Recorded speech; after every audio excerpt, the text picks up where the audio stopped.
real. Yeah. I can't reach up the pool. I should be. To me, it was just kind of weird because like he's in street clothes, and then Cumberbatch is in his costume, so it was kind of weird. Like it felt like it made Doctor Strange's costume feel like he was wearing a costume because Thor was in like a hoodie. Yeah, just kind of hanging out. Like they shot that like backstage in between takes. Like, oh, we got Hemsworth for like an hour, so let's go. Where's the uniform? Didn't come in. Put him out there. Put him in the clothes. The costume didn't arrive. Put his beard on. Didn't arrive. Alright, hey guys, what's going on? It's Great Talk. Welcome back. We're gonna kind of kick things off with a new way of doing things. Maybe it'll be kind of similar, but kind of not similar, but kind of similar at the same time. Whatever. Two quick announcements, real quick. First, want to say congratulations to the Cubs won the World Series. Cubs won the World Series. Cubbies, I love it. Go Cubs, go. And what we're going to be doing as we set up this show and the other new shows we're going to be doing, we're going to have a little auction fundraiser happening. We'll be auctioning off select specialized items that and I'll feature a new one like every week as we kind of build up and get closer to when the auction is going to actually happen. So what I'm showing you guys right now is we have Iron Man 3 DVD case and disc itself. And the case might be too reflexive, but it's right there. Both signed by Miguel Ferrer, who played the vice president, right, in Iron Man 3. Yeah. And more notably known for the asshole in RoboCop. RoboCop, yep. The original RoboCop. Yep. Old heads known for RoboCop. But he's been around forever. And I have photographs of him actually signing these items, so you'll know that it's legit. Classic actor. So, so that's gonna be one of the first items we put up is Iron Man 3 DVD signed by Miguel Ferrer. All right, awesome. His father was Jose Ferrer. It is, yeah. Who's also was around forever. Made lots of films back in the days. Mm-hmm. So, and his mother was it Rosemary Clooney? Really? See, I didn't like know that. George Clooney, they're like cousins. Him and George Clooney are cousins. Yeah. Wow. Okay. Yeah, but he's been around Twin Peaks. He was in Twin Peaks. Yep. So he's been around the game, crossing Jordan, and forever doing his thing. Yep. Still in it. Still in the game. Still in the game. So so there it is. One of the first items that'll be up. Iron Man 3. Iron Man 3, autographed. So bam, there's that. The unfairly controversial Iron Man 3. And y'all know what I'm talking about. You know what? It's like, let's talk about Iron Man 3 real quick. This is Iron Man 3. I haven't watched it in a while, but okay. I haven't either. But it's like, I only have one problem, or I have two problems with this movie. Okay. Two. And one of them is not what other people have a problem with. For instance, I liked the Ben Kingsley. I did too. I loved it. Kind of like little shift. Yeah. Look, the Mandarin is a terrible. It's a problematic character. It was a great character back in the day, but it's a problematic character, and I get it. So I like that. But the whole like, I'm destroying all my suits and I'm taking the arc reactor out of my chest, and then, Pepper dies, but she doesn't die because she has Marvel. She has the fire. What is that called? What are they called in this? That the extremists. The extremists. Yeah, the extremists, and so she becomes a superhero temporarily. Right. So I don't know. Iron Man 3. I feel like the end of Iron Man 3 contradicts what comes after it. Age of Ultron. Yeah. Because he destroyed all his suits. Yeah. But in Age of Ultron, they seem to suggest that Iron Legion were his suits. Yeah, I don't know. Kind of drunk, whatever. I think Shane Black just kind of did his own thing. It was like, I'm just going to make this crazy movie and Joss Whedon could just deal with it. Right. But I'm still a fan of Iron Man 3. It's the most Robert Downey of all three of those movies. He really... You think so? Yeah, because he's out of the suit most of the movie. Oh, well, yeah. You know what I mean? Yeah. Yeah. No, I mean, I just don't like the end of it. Yeah. I just don't like the end of it. I can't argue against that. Yeah. Right. But all right. So anyway, there it is. There it is. There it is. Bam. All right, moving right along. We'll go ahead and we'll get to the elephant in the room. A movie came out the other day. Because he don't like to open his. I don't like to open mine. So we'll do that. Bam, there it is. I have no problem opening my action figures. Doctor Strange. And posing them joints. Hey, there's nothing wrong with that. There's nothing wrong with that. You know, I got some other ones that I open. You know, I got some doubles. You know, work it out. This is display.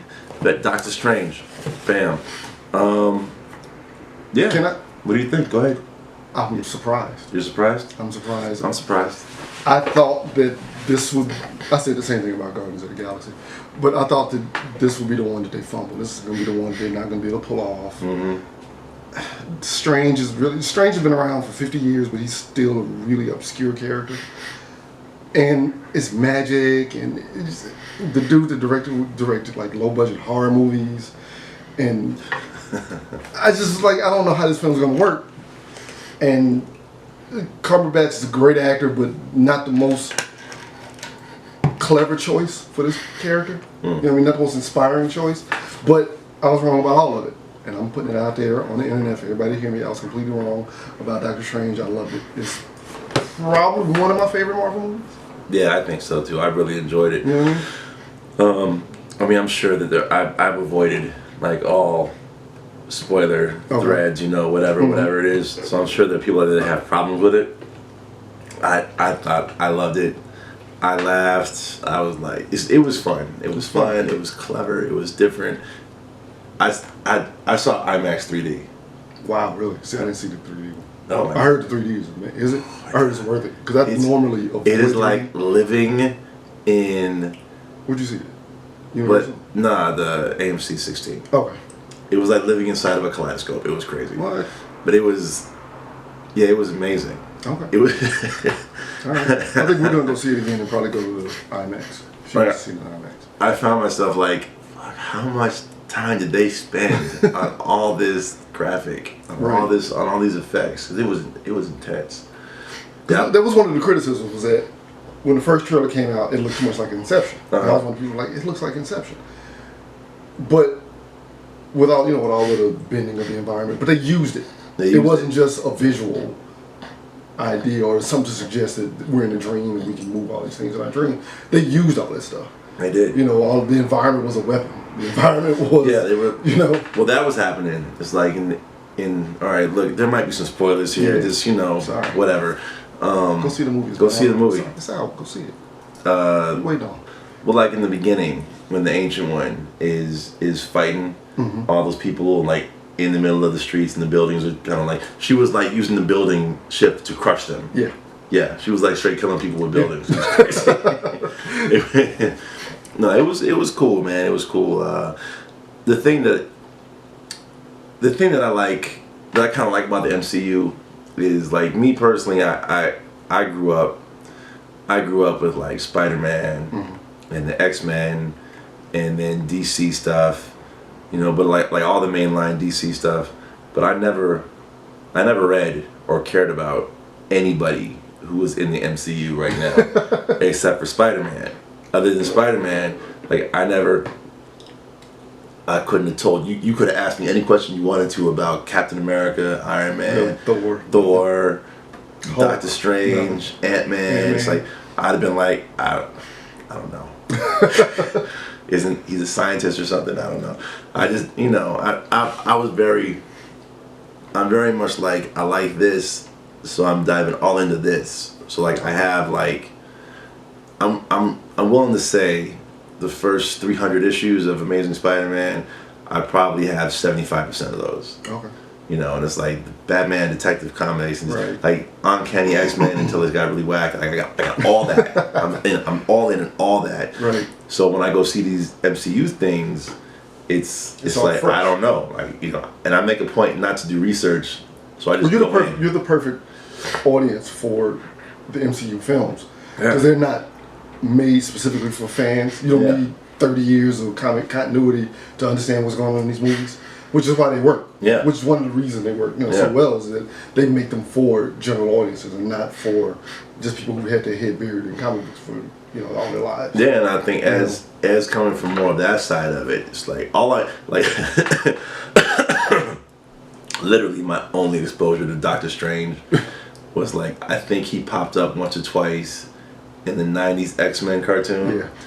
And then they had him pop up in... I think he was in one of the Spider-Man cartoons. Yeah, I think he might have showed up in there. And like he popped up in this really obscure Marvel cartoon called the Superhero Squad, which is like... I don't remember that. It's crazy. It's like it's a new thing. Okay. And like Stan Lee is like the mayor of Superhero Town. And Oh, it's like the little mini... Yeah, little mini... Oh, got it. Okay, all right. And they have Doctor Strange is in that. Okay. And in that, Doctor Strange is like a whacked out, hyperactive Doc Brown kind of guy. I'm just like, this dude is nuts. Right. So it was, that's my experience with Doctor Strange. Okay. So when I went to go see this, I'm like, all right, I don't know anything. Let's just watch it and see what happens. And it was dope. Yeah. It was great. I was there the whole time. Everybody in the theater we were all cracking up at like the good little subtle jokes. And there are points where you're like, damn, ooh. Right. You're going with it and you're following him and his story. And Cumberbatch, we were kind of talking off camera, like I'm a fan. So he played him in a way that he fits the Marvel universe. Mm-hmm. So he didn't play him so stately and so well. I thought that pretentious. I thought that his American was great. Okay. It's like take for example Andrew Garfield, right? Andrew Garfield as the Amazing Spider-Man. I didn't like it at all. I didn't like it at all. It's like he was too. He came across like somebody who has no idea other than what they've seen in movies, trying to be a New Yorker. It was very New York, and it was very like forcing it, right? And it's like, why do you sound like that? Yeah. First of all, not everyone in New York sounds like that, right? And you were like the hyper version of a bad '80s, It's like when Americans overdo their British accent, but they all sound cockney. Yeah. So it's like Garfield was too much, forcing it. Mm-hmm. Whereas like Cumberbatch, if I didn't know, then I wouldn't have suspected. That he was a British actor. Yeah, I wouldn't have suspected it at all, because it was very smooth. And then plus how he played off of Rachel McAdams, it's like I thought that they worked really well together. Right. And then plus then you got Chiwetel. Yep. You're doing his accent. His thing, yeah. So it's and it was a nice mixture. Right. Yeah, and Chiwetel was great. Yeah. And he brought that level of bombast that I thought that Benedict was going to bring. Mm-hmm. You know what I mean? That kind of that stiff acting, but very stately. I said that already, but you know what I'm saying? Well, he was like he kind of embodied a little bit of that Firefly. Yeah, the operative. Serenity. Yeah, he was the operative. Yeah, he brought in a little bit of that into that. And I dug it a lot. What did you think about the Ancient One? I like her. I didn't have a problem with it. Okay, can we talk about the whitewashing? Mm-hmm. I don't have a problem with her playing that part because the Ancient One, is kind of a troubling stereotype, very cliched old Asian, wise and ancient Asian wizard type.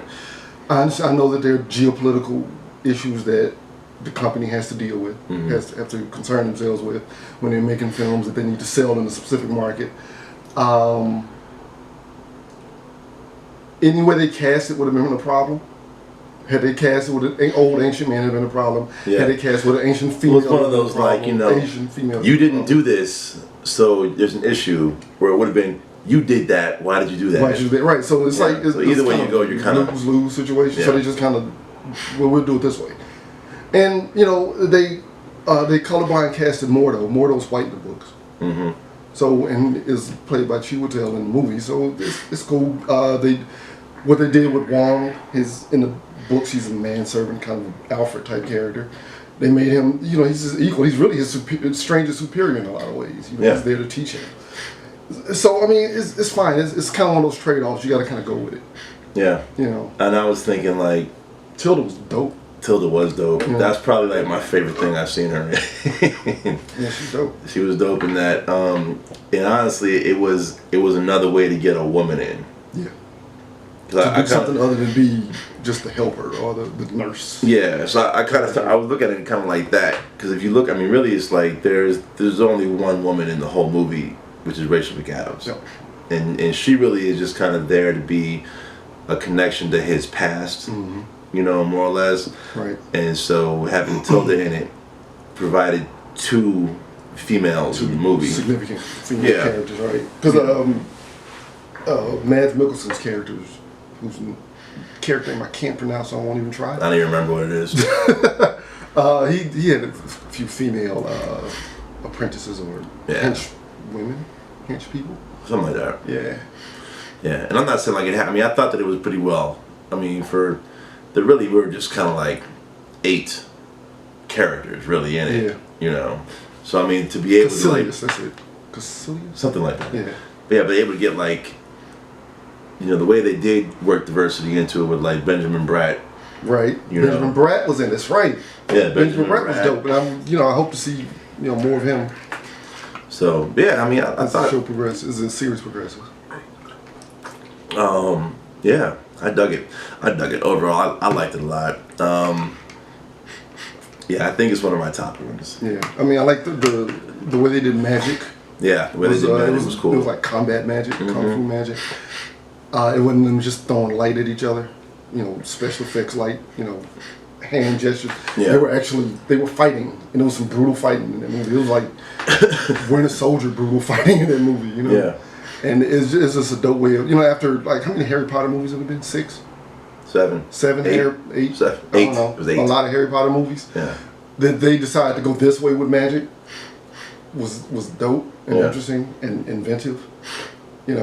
Completely changing it up. Yeah. So kudos to the filmmakers. And I like that, like, it's almost kind of like with the Matrix, right? Like with the Matrix, Morpheus is like, do you really think, how strong your muscles have anything to do with what happens in this place? Right. It's kind of like that.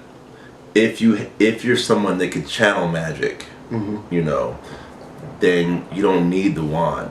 Right. I mean, they had relics, like they had the eye, Right. and they had like the cloak, and they had the rings, like which were made to channel specific kinds of magic. They reminded me of brass knuckles. They were like 2-finger knuckles, like that. But it was like, if you understand how it works, if you understand the metaphysical science behind how magic works, Right. then as long as you can conjure it, you can do it. And this is almost just kind of like giving you something else to focus on, Right. But you don't need to have the wand. A wand, you don't need to have anything else. Sticks at each other. Yeah. You can just kind of focus, and then this is just kind of like directing your attention, and then you can create things and put up shields and stuff like that. So if you're like an old school kung fu movie fan, Yeah. you'll like this movie. Yeah. You'll like how they flipped it in this movie. Yeah, it was dope. Especially like the old Shaw Brothers movies, the Venom movies. You'll like how they flipped it in this one. So, Doctor Strange. Check it out. Marvel, man. I'm sorry. I know I'm sounding like a Marvel head or a Marvel zombie. I'll be that. Marvel's killing it. I'm just being honest. They understand what they're doing. They understand their audience. They understand their characters. They're not trying to bend them to make them into something that they're so fundamentally not. Yeah. To try to make them fit in some kind of modern paradigm. They get it, and they're killing it. If they were able to make this character a hit, and Ant-Man, and Guardians of the Galaxy, Captain America, Thor, Iron Man, those are supposed to be hits. Yeah. Because those are well-known characters. Hulk, Yeah. man. Those are like Avengers, they're supposed to be the hits. staples. Yeah, but they made Doctor Strange a hit, bro. Yeah. Ant-Man was, Right. Guardians of, what the fuck, really? It's like, I'm so excited about this new Guardians of the Galaxy movie. Right. I can't wait to see that movie, man. I can't wait. And I never heard of them. Like, to this day, I still... No. Maybe after the first movie, I think I might have read one of the new books. But I just one. That's it. Right. Yeah. I don't care. Right. I don't care about the books. But yeah, like the movie is like, yeah. So what they're doing now in contrast, right? I guess that would be contrast to it. Do I still have him in here? I do have him in here. Oh, there's this guy. Logan. This guy in the house. So, Fox dropped the trailer. James Marigold, is that his name? Yep. Mango. Mango. Is directing, coming out with Logan. Yep. Essentially old man Logan. With Hugh Jackman. Again. And Patrick Stewart. Teeth time. We'll see. Well, all right. I'll let you go first. No, go ahead. Well, good. So we're probably gonna have conflicting views here. This is my prediction. Personally, I kind of think this is where they had. Like, I'm glad they went here with it. I also hope that if this is indeed the end of the Wolverine saga, and if Hugh Jackman is hanging it up after this, that I think this should end the X-Men movies. This should end the X-Men movies flat out. All of them? Yeah, this should end these X-Men movies. Interesting. My main focus with that is that whether they did it on purpose or it was a flat out accident, and I'll try to find a way to actually like break this down more specifically in later, or I'll write something or whatever the fuck it is. But if you watch the X-Men movies in chronological story order, not in release order, but if you watch the X-Men Wolverine movies in the order, in the order in which they take place in the timeline, what you'll see is that they are actually about the progression of the Wolverine arc. In the Wolverine arc, it's seamless. Like if you ignore everybody else, if you ignore all the other characters and plot lines and what's going on, and just focus on what's happening in Wolverine's life and his development as a character, you'll see that they perfectly show his arc, going from kind of being that arrogant, fuck you, I don't want to join your team kind of guy, to kind of wanting to understand and be involved, and then the reluctant hero, and then becoming the hero, and then kind of stepping away from it, and then taking on responsibility. And it's like it's all his story, which is even the First Class and like the Weapon X appearance in Apocalypse, and all those other little bits. It's like it's like a 9 or 8 movie build up of the Wolverine character. And I said, I don't know if that was on purpose or just worked out that way because he just became the most popular character in the series. But so I think that the old man Logan is a perfect kind of cap to end that whole thing, and to like go back to those other casts, those other stories without Wolverine there. It will feel kind of awkward, and it'll feel out of place to people watching it. So I think that if he was hanging it up, and after the old man Logan is probably a good place. I agree that this would be a good place to end the X movies, because pretty much every X, outside of First Class and Apocalypse, every X movie has been about Wolverine, more or less. He's always been a significant cast member, or the film completely revolved around him. Every one of them. So this would be a good place to end it. I don't think that's going to happen. Because there have been so many, we've been watching X-Men movies, and specifically Wolverine, since the year 2000. I'm really tired of Wolverine and the X-Men. And especially since they're not really moving them forward in any way. They're not really. Yeah. They're just kind of replaying the same beats over and over again. I'm completely fine with this film ending it. And never, if I don't ever see another mutiny and it'll be far too soon, I'm fine. I don't ever want to see Marvel get the rights to the X-Men, because I feel like if they get the rights to the X-Men, they'll be obligated to make X-Men movies, and they're doing so well making movies from their more obscure characters, and they're killing that. So why they don't really need the X-Men? All that said, Mango directed Wolverine, the last solo Wolverine movie, and that was a pretty good movie. Yeah. So this one may also turn out to be a pretty good movie. I can't disagree with anything you said, really. I don't know about that timeline thing, because the timeline's a mess. So I'm telling you, One day I'm gonna sit down. Not right now about? because I don't want to deal with it. The one that came out just before this one. Days of Future Past screwed everything up. So I don't know, because I kind of feel like Days of Future Past pretty much wiped all those other films out. So now it's like X-Men First Class, Days of Future Past, Age of Apocalypse, and this upcoming Old Man Logan, or just Logan. I feel like all the rest of those films have been completely kind of wiped from stage. I don't know where Deadpool fits into this. It's supposed to be in the same universe or not. They're kind of doing their own thing, but whatever, it's all good. I don't know, man. I'll go see it, but I'll go see it because it looks like Logan meets Mad Max, and I love post-apocalyptic movies. Even though it's Wolverine again, and you can't kill him, so there's no suspense. Well, there's something going on because he has wounds on him. He does. You're right. He's got those scars. So. And he's older. I saw. I don't remember I don't remember who it was. It wasn't BuzzFeed. Maybe it was a Nerdist. Had up a video. They're talking about like they're breaking the trailer down. Yeah, like their kind of thoughts of what it was, and they were saying something about like I'm not that familiar with the Old Man Logan book. I read it a long time ago. I don't really remember it, but they were bringing up that like something happens to Wolverine, and he thinks that the X-Men are being attacked by some force or somebody, whatever. Like he's like brainwashed, kind of like Batman and Wonder Woman when they were fighting each other because they thought they were both monsters or something like that. Right. And he goes in single-handedly and defeats them, only to find out that he was tricked and he just slaughtered all the X-Men. And then that's kind of what happens in the story. And then that's when he's like on the phone. He's telling Charles like, you know, like they're all gone, or there's no one left, or something like that. Could be related to something happened and he killed all the X-Men. Maybe. I think that would be amazing. And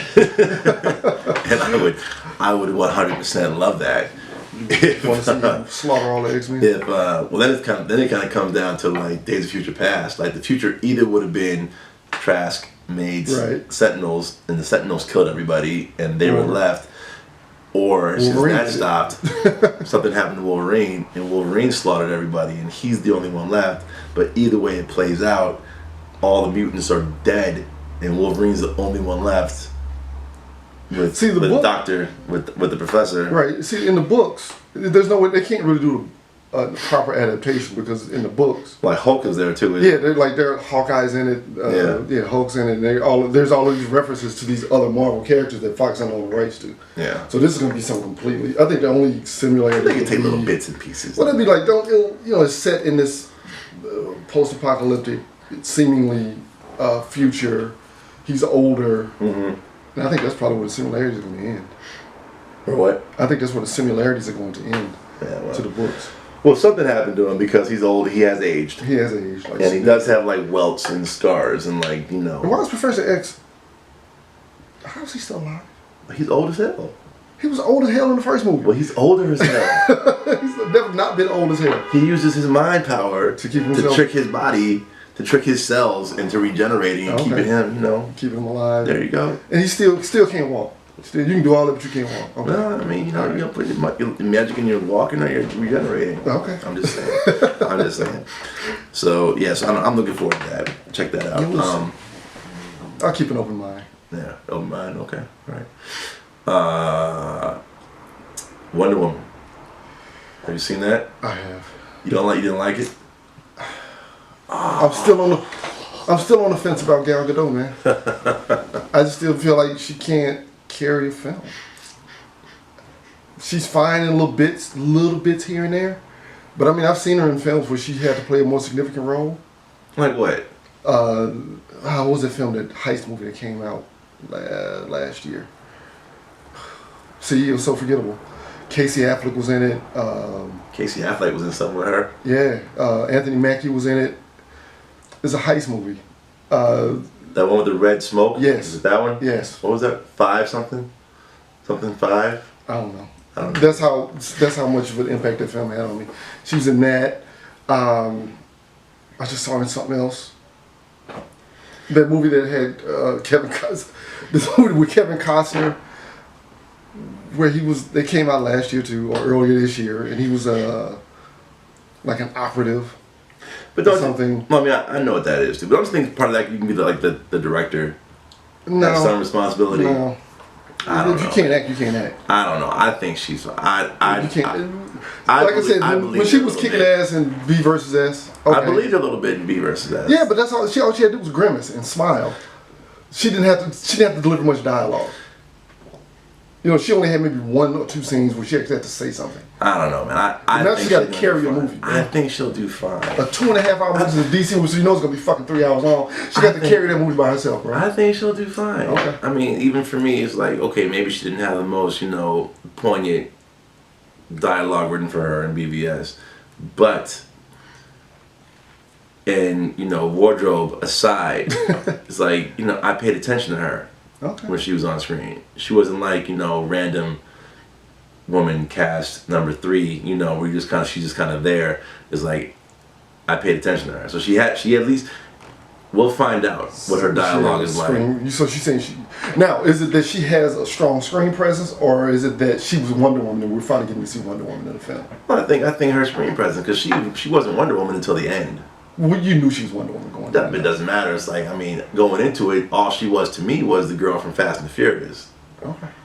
All right.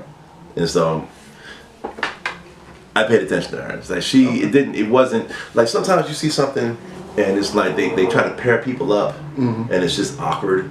It's like he doesn't work right with her or she doesn't work right with him. His personality is too huge for this person. Which is what I was going to say about this, because she's with Chris Pine. Chris Pine is like dynamic. When he's in it, he's in it. You know what I'm saying?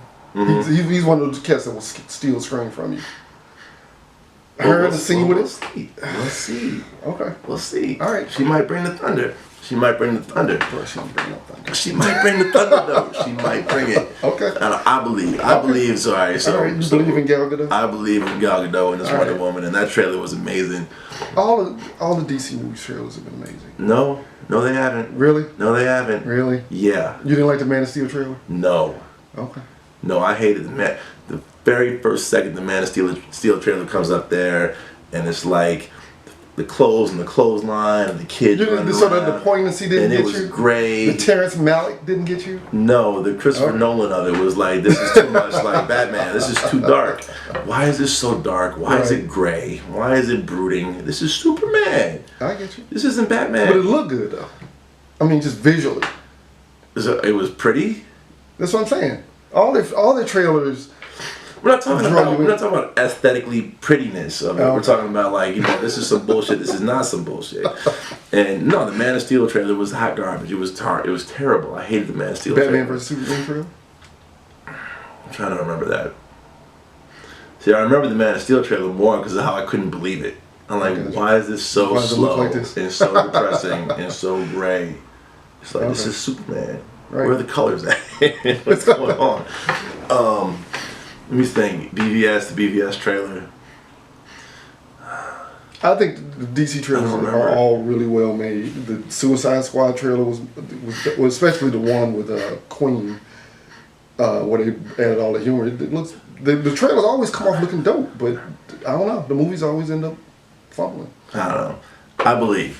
So there we go. Oh, okay. So here we go. Okay. You got a wager. What do we bet this time? We got a wager. I don't know. What do you want to bet? What do you want to bet? Okay, hold on. Wait. Let me think about what do I want? What do I want you to do? Because you're gonna have to pay up on this one, bro. I don't know. We'll figure out something. So whatever it is, it'll be some action figure. All right. This is gonna be a wager. I'm saying I think Wonder Woman is gonna be thumbs up. He's saying Wonder Woman's gonna be at least that. At best, it's gonna be that. Best is gonna be that. Probably gonna be that, but at best, it's gonna be. I'm gonna say it's gonna be this. Oh wow! I'm gonna say it's gonna be this. Really? Okay. Yeah. I think it's gonna be top notch. That's my opinion. Yeah. Why do you have this? Why do you have faith? I don't know, man. I just felt it. Well, like I said before, I mean, granted, she was only in it a little bit, and despite all the filmmaking and the story issues with BVS, I liked her. Like, it's like here's the thing. I was expecting not to like her. Okay. Right? Not to, because it's like, again, to me, she was the chick. She was the eye candy from Fast and the Furious. Right. You know, but they had no real relevance other than dude grabbed her butt, which allowed them to get the fingerprints to open his safe, and whichever number that was. So yeah, I think that the Wonder Woman trailer is, I mean, it takes place in a war, and she ends up, getting some people with her. But I think that the surrounding cast and Chris Pine and everybody with her is going to be a nice ensemble kind of flow. And I bought the fight scenes. I bought it. I think physically, she does. She brings it. She commits. She's believable. She's, even though her little frailish body, she still commits to the doing the moves. So I don't know, man. My issue is probably less about. I still don't think she can carry a film. But my concern is the suits that run that company over there. Oh, okay. I still feel like they don't know. You meant like her costume? No. I still don't know if they know what they're doing. I don't think they really know who their characters are. I think it's such a corporate mentality over there and approach to these things that they don't know. I feel like they spend too much time trying to gauge what audiences want instead of just focusing on making their characters work within the framework of who their characters are and who they've been for 50, 60 years, 70 years. Yeah. So that's more my concern than I guess anything else. Yeah, no, My hesitance. I mirror that concern. No, I agree with all that. And I think they're gonna do this one right. I think with the. Do you think this is gonna be the one that hits them? I think this will be the one that hits them. Okay. I think that like this more than. I think like, even on a suit level, like they realize that this is the most important one out of all of them, because there's never been a female-led superhero movie before. Right. There's never been a Wonder Woman done successfully before since Linda Carter. TV show, right? And their Wonder Woman TV show failed horribly a couple years ago. The pilot they did a couple years ago. And it's like, in this day, in 2017, it's like, this is what people want. People are kind of tired. And it's not the comic book fatigue, it's just they're tired of the lack of representation. And the sameness of them. Yeah, and it's like, whether they're doing it because they believe it or they're doing it because they're trying to follow a bandwagon. It's like people want Black Panther. Right. You better not fuck up Black Panther. People want Wonder Woman.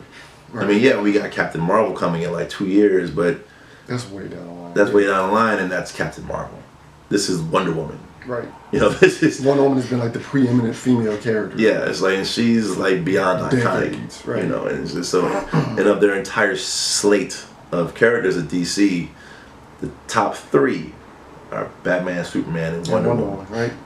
So it's like they have to do this right, and if they fuck this up, it's like it's gonna go down in a bad way for them.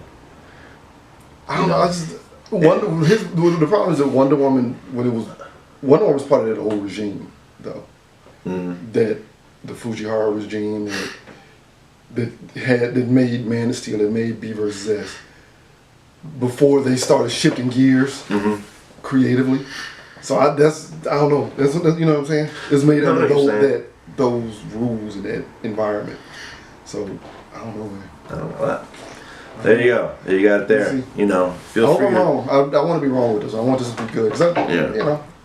So feel free to voice your opinion about what you think, how you think it's going to go, what the ramifications will be. Yep. It's almost like the election. I know. What's going to happen the day it drops. Right. The next day. Where we go? The next day it's going to be pandemonium. All right, and then one last thing. The new Rogue One trailer. The recent Rogue One trailer. I'm just down for Rogue One. Huh? I'm down for that movie. I don't care. Nice. That's all I got. I'm with it. Donnie Yen, Forrest Whitaker. It's a war movie. There are no Skywalkers, I hope. We were No talking Jedi, about I this. hope. I know we did. Leia's gonna be there. Leia's gonna be there. I know Vader's in it, so there's already a fucking Skywalker in it. Still, whatever, I'm in it. They had me to lose. I really want to see like. All right, so New Hope. New Hope. The beginning of New Hope is Vader's flagship is chasing the ship with the plan, the rebel ship with the plans on it, right? Mm-hmm. I really hope that what precedes Vader's flagship on that chase is that he just finished slaughtering all of the characters from Rogue One.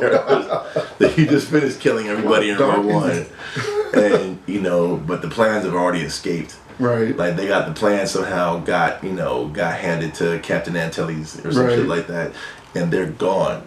And so Vader, he murders everybody, and then he's like, plans are still out there, Lord Vader. It's like, and then you see him get on the starship, get on the ship and go, and then it ends. Now, okay, here's a question. Then something you see Vader slaughter people. I know, finally. Here's a question. Mm-hmm. I saw this somewhere. I don't know if it was on a message board or Facebook or something. The question was, are the plans that they're stealing in Rogue One the plans for the first Death Star? Yes. So they're not plans for the second Death Star? No. This is before the first movie. Okay, cool. Okay, all right. I thought so, but I wasn't sure. No, this is before the first movie. This might have also been on Nerdist that I saw this, or somewhere. I was reading something, and they were talking about, like, they were breaking down the design flaw of the exhaust port. Well, first of all, it's not a design flaw entirely, because you got a big ass laser like that. You're gonna need an exhaust port right, to get that exhaust out from that's happening at. And this, I don't know, this could be a spoiler if you believe things you hear on the internet, but they're saying that potentially what happens is that Jen Erso, that her dad Mads Mikkelsen, that he's over there to he's designing it, and that even in that line in the trailer when he's like, everything I'm doing I do for you, kind of like that, it could be what's happening is that because he's the designer of the Death Star, I guess, is that he designed that fatal flaw. Achilles heel. Yeah, he designed that on purpose, with the explanation of that, it has to be like this because the exhaust and blah, blah, blah, and emissions testing and that kind of thing. That he designed it like that, and then potentially she needs to go and link with him, and then like he gets her the plans for it. Okay. And so she has to pass it on. And then he gives her the plans, and then she gets the plans to the rebellion. Right. And that could be, that's a speculation. That's not a fact yet. It's November. The movie's not out. But that's like a thought of like what the arc is with the Erso family. All right. Which could be cool. Could be cool. So like I said, okay, I'm with it. Yeah, I'm with it. I'm in. Yep. I'm down. Completely in. It's gonna be exciting, I think. I just want to see Vader get loose. I just want to see him get loose. I mean, we know he has to be there because of the events and the timeline. It's like he would have been involved. Right. So if you're gonna have him, I'd almost rather not see him at all. Yeah. If we're not gonna see him, right. Do something. Other than just be floating around in the background. Yeah. Other than just be walking around making threats. Right. Choking people out. I want to see him do. Have you read the new books? Yes. The new Vader ones? Yeah. Yep. What's that one book with him and Palpatine? Where he kills like 500 rebel soldiers by himself? Yeah, I gotta look this up real quick. It just flew out of my head for a second. Going to Audible. Audible is the bomb. Fuck is that book called? What's that book called? It is called He's pulling it up. Lords of the Sith. Okay. Yeah, oh my god, dude. Like, he gets loose. Like, in fucking Lords of the Sith, he is chasing down these Twi'lek terrorists, whatever have you, and he's in his TIE fighter, and he floats up to them, he blows the canopy on his TIE fighter, and he launches himself through space, out of his ship, to their ship, and he opens it, and he goes in, and he commences slaughtering people. Yeah, see, you never get to see a Vader in a movie. It's like he never does anything like that in the movie. Not at all. At all. That's what I need. I need some of that action right there. Oh, Yeah. speaking of Star Wars, Yes. you want to talk about the Lando Calrissian casting for the Han Solo film? Is that official? Han Solo film. Wait, yeah. Is that official? Donald Glover Donald as Glover is- Lando is official. Is it official? That's what I heard. What do you think about that? Donald Glover's no I don't know, man. Billy D. Williams, but who's Billy D. Williams? There's no Billy D. Williams. I would rather just somebody that we've not like find somebody. Like casting directors went to the mall I just found some dude. and just saw this dude like laying down some Mac on some chick. Like, Like, you know, young casting man. directors just go out to like, you know, different neighborhoods, like the roller rink or whatever it is, you know, and just wait, just kind of watch until they see like just the right, smooth brother coming up on some chick and like, hey, you know, like whatever his swag is, Right. and be like, there it is. There he right is. That's him. It's not just like, But it's nah. the young Lando. It's not like, maybe it's not the Lando we see in Empire Strikes Back. We're introduced to in Empire. Well, I don't want to see a bumbling Lando. You know, I don't want to see that guy. I mean, well, even like Rebels, right? Mm-hmm. And Rebels is taking place like 8 years, I guess, before Empire Strikes Back.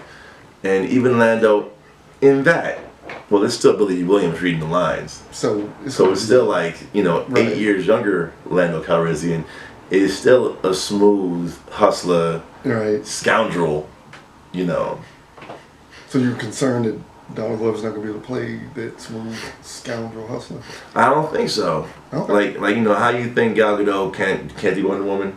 I don't think No. Donald Glover. I said Gal Gadot. I don't know if she can carry the film. Well, all right. Well, I don't think that he could be Lando Calrissian. Okay. I don't think he can. And with Maybe we him, haven't seen that yet. well, the other thing with him is that it's been too long of him being Donald Glover. Donald Glover. You know what I'm saying? It's like he's like for me the thing about Star Wars for me is these people aren't associated with anything else. Okay. You know, like all throughout the whole thing, even when like in the prequels, you had Liam, but he was just in it real brief. Mm-hmm. And then Ewan McGregor, train spotting, but he really wasn't. He didn't have none of those actors. I know they don't have like signifying Yeah, they don't really like. elements to them. Yeah, and then like you know, he's a very specific. He's a Type. Yeah, type, known Okay. quantity, Okay. if you would. Okay. And it's like that's. So I mean, maybe he can bring it, but I think it's gonna be he because it's him. He's gonna draw a lot of attention, also. Mhm. And the difference is with this and with Empire, is that by the time Empire came out, we already had New Hope. So we already knew Harrison Ford and Mark Hamill and Carrie Fisher, and we already knew all these people. Right. You know, but we don't know this new Han Solo. Yeah, because I don't think he's done it much. I know he was in that last Coen Brothers film, Yeah. Hail Caesar. Yeah, so we don't really know him. Yeah, I see And what we you're don't saying. know him as Han Solo. Right. So he's gonna have to come in here and make us. So the question is he going to be doing Harrison Ford, or is he going? Or are they going? There's a question. Both of them. Are they going to be playing a young Harrison Ford and a young Billy D. Williams playing these parts, or will they be allowed to create their own versions of Han Solo and Lando Calrissian? I think- And as an audience member, as a fan, would you accept them changing the characters? You can't change the character. You can't change it. It needs to be. They need to do what, for the most part, the Star Trek cast did. Okay. You know, it's like Zachary Quinto. He's not necessarily playing Leonard Nimoy. Leonard Nimoy, but it's like Leonard Nimoy made the stamp of like, this is who Spock is. Right. You know, and it's like DeForest Kelly, this is who Bones is. You know, this is who these people are. I'd argue that he's actually playing Bones. He's actually playing DeForest Kelly. Damn. Judge Dredd, what's his name? Carl Urban. I'd argue that Carl Williams actually kind of playing DeForest Kelly. And it makes it funny though. That does make it funny. Yeah. But still, but that's why I didn't name him. Yeah. So it's like, but you got Zachary Quinto. But and Chris not- Pine is playing, Yeah. he's not playing Shatner. Yeah. Okay. Yeah. You know, and then so it's like, and I think that it's so iconic. Like if it was a side movie about Boba Fett, Mm-hmm. We don't know Boba Fett. Yeah, he can be. Yeah. You know, you it's a can kind side of give him movie. any kind of Yeah. characterization, right? Any of the supporting characters, Mm-hmm. it'd be different. But it's like a movie about Young, the most, one of the most iconic characters ever. So Right. you had to kind of pay respect that, like, okay, well, they established this is who he is. This is how he would act and how he would react. So you're younger, but you're not that much younger because Han Solo was in his 20s in A New Hope. In New Hope, okay. He was in like early 20s in New Hope. See, he feels older. He feels a lot older than that. Well, he is older than them. He felt like he was in his 30s. I speak up. He was the Harrison only. Ford was in his 30s, but he felt like he was in his 30s. Yeah, well, he was the only adult. Yeah. And all that. Right. It's like. So I don't know. I mean, I think that they need to play the character. Okay.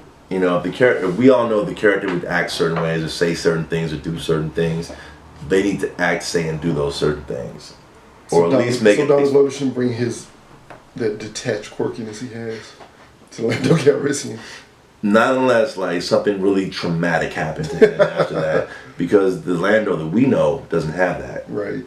The Lando that we know doesn't make jokes at all. No, I guess he does. Okay. I mean, like he checks out the ladies. Right. It's all about the ladies, and it's all about getting his money. Right. And he's a gambler, and he's a liar, and a trick, and a cheat. You can't trust nothing he says. Right. But he's not making jokes. Okay. So I just feel like that wouldn't be, like I said, unless something traumatic happens, like where he is making jokes, and then end of the movie, his whole family is destroyed and wiped out. So he becomes a hustler, smooth cat daddy, something, I don't know. perm wearing, Maybe. really in space. In Okay. space. Perms in space. In All right, space, there it perms in is. Space perms. Follow the drip. It's floating everywhere. There you go. So yeah, there you go. That's today. That's as far as we'll take it. We can just keep going, I guess. What did we talk about? We talked about Talk about Doctor Strange. Doctor talk about Strange, Logan. Talk about Wonder Woman. Wonder Woman. We talk ad nauseum about Star Wars. Star Wars. Good times. So yeah. Oh, Yeah. there's this rumor that I don't know if you're up on this. There's some script problems with the Batman movie. You heard about that? I didn't hear about that. What do you think? Well, my opinion goes back to Wonder Woman. I think that they saw the trailer for Wonder Woman and they realized how dope Wonder Woman was going to be, and they said, we need to rewrite this movie because oh shit, they're doing some cool stuff in this movie, right? And we have none of that in our movie, so let's rewrite this entire script. That's what I think it is. Okay. I think it was a panic at what happened there. I think and see, it goes back to the problem with WBDC. They panic and they make changes. They make these 11th hour changes. Now Batman's still 2 years off. So I guess them getting in front of it at this point is a good thing because they haven't started shooting yet. So that's a good thing. Yeah. Well, that's the other problem, and I've voiced this. I've voiced this in the past, is that the MCU started in 2008 with Iron Man. This is 2016. So in 8 years, they made 14 movies. Damn. Yeah. 14 movies. And in 2017, we got Guardians of the Galaxy 2. We got Thor Ragnarok. And is Spider-Man coming out this year too? I believe so. Yeah. Yeah. So we got at least 3 more movies coming this year. DC. When did Man of Steel come out? Do you remember? 12? 12? So they've... 12? Well, let's just go with 12. Okay. For right now, we'll go with 12. So 2012, Man of Steel came out. Wonder Woman comes out in 17. So we won't count Wonder Woman then.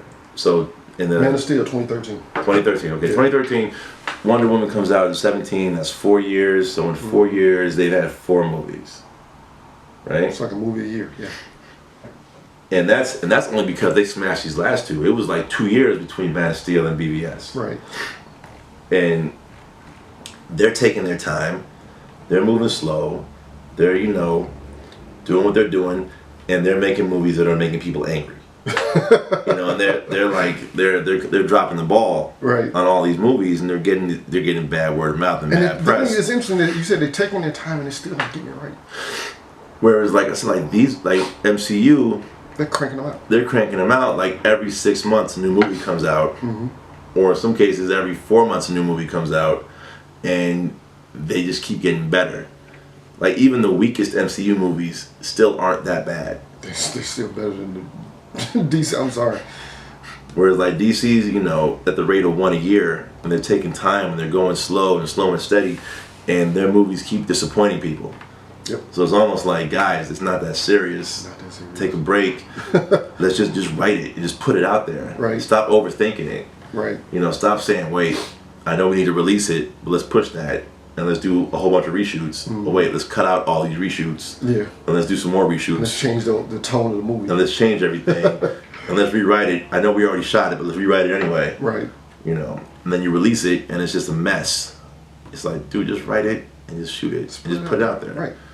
Commit. And, commit. So, I don't know. Final thoughts. What do you guys think? Are you excited about Wonder Woman? Are you excited about Rogue One? Are you concerned about the Batman rewrites? Yeah. I'm not really concerned. I'm not I mean, concerned. it's still far out. I'm not concerned, but I'm not surprised that there's script problems. I'm just not. Yeah. I got to go on history, and history suggests that they have a problematic way of approaching these projects. So I hope it's good though. It's Ben Affleck. Yeah, I hope it's good. That gangster movie he's got coming out looks amazing. You seen it? Yeah. Yeah. And The Accountant. Gangsters in Boston and The Accountant. Go see The Accountant. Yeah, go see The Accountant. Go see it. Yeah. I dug that, man. Yeah. I dug that really hard. Yeah. All right. So that's it. That's it for today. Great talk. Daylight savings time. Yep. That happened. Check your clocks. I hope by the time this comes out, you're still not an hour ahead of everybody else. That's a big problem. Okay. So there it is. All right, guys. All right, y'all. Thanks. Take care. Have a good day. I'm Adam. I'm Scott. And that's it. Later.